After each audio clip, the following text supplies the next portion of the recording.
अस्सलाम वालेकुम दोस्तों, कैसे हैं आप सब। उम्मीद करता हूँ खैरियत से होंगे। हम आपको अपने चैनल इस्लाम ऑफिशियल में खुशामदीद कहते हैं।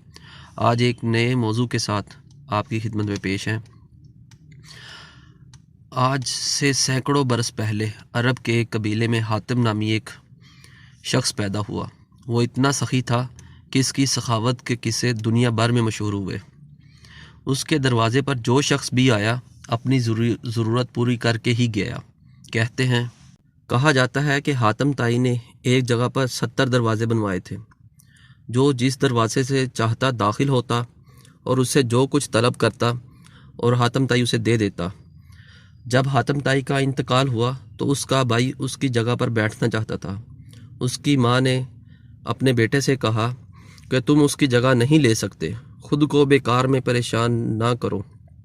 हातिम ताई का भाई ना माना और उसकी जगह पर बैठ गया।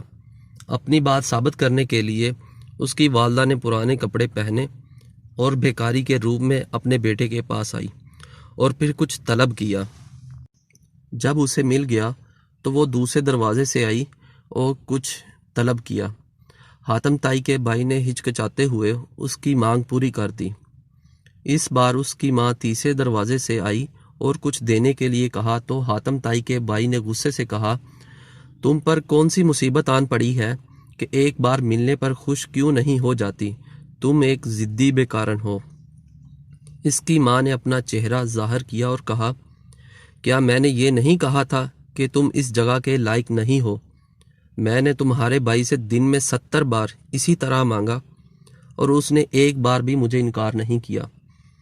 हर शख्स के पास किसी सिफत में ऐसा मुकाम होता है कि कोई दूसरा इस मुकाम तक नहीं पहुंच सकता। आज का मौजू आपको कैसा लगा दोस्तों? अगर आपको हमारी वीडियो अच्छी लगी हो तो काइंडली लाइक, शेयर और सब्सक्राइब ज़रूर कीजिएगा। Thank you. अल्लाह हाफिज़।